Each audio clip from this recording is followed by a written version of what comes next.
Alright, just doing a quick video to show you on these SaluSpas. They say an E2 code comes up, you change the filter and it fixes it most of the time, but it's not always the problem. So then you get a little kit, you put a new impeller in there, you get a little impeller that looks like something like this, a little magnet in there, spins it around. But I don't see anything wrong with the impeller itself. So here's the actual pump housing, and inside of there is where the shaft goes in, and there's a bushing just like this one right here, but it's worn through, and it's worn through so bad that the impeller turns sideways and clings to the side of the wall so it won't spin, so it quits pumping. So no pump, no water flow. So what I got to do is pull this out, put the new kit in, which I got. By the way, it has a magnet on there so it collects all your tools. Here's the new one in the package. It comes with new bushings and everything, and some extras and washers and things like that too, so that way you can space the shaft end play probably. So what I got to do is get that little bushing out. So it's probably stuck in there, but give it a little twist so we can get it out of there. Pinched in there, slide it out. Alright, maybe I need better tools. There it is.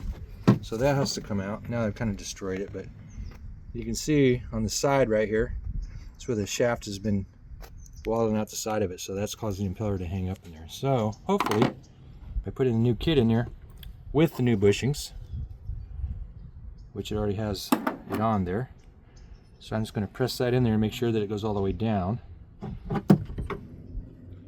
It looks like I got it all out of there. And then just going to push that in, make sure it gets all the way in there. Inserts. Maybe, maybe not. There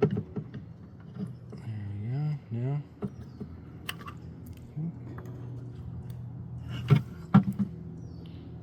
Maybe I'll put it in by itself first. Then we can see what's going on.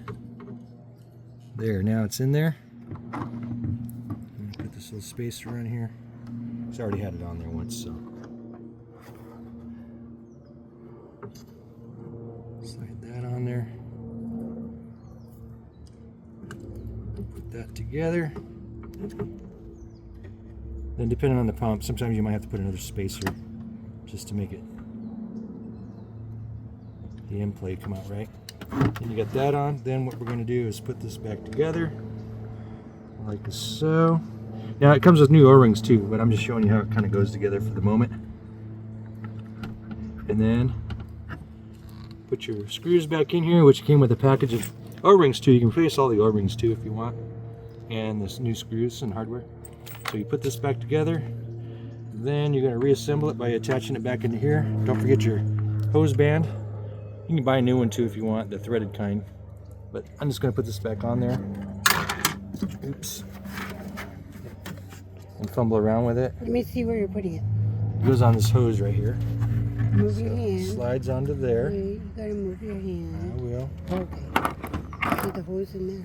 And it is right there's where it's at. Okay. Then if you put a new O-ring on here, you can, and it slides right in there. Once you get that in there, you have to press it in. Then tighten that clamp, or get the new hose band, whatever you want to do.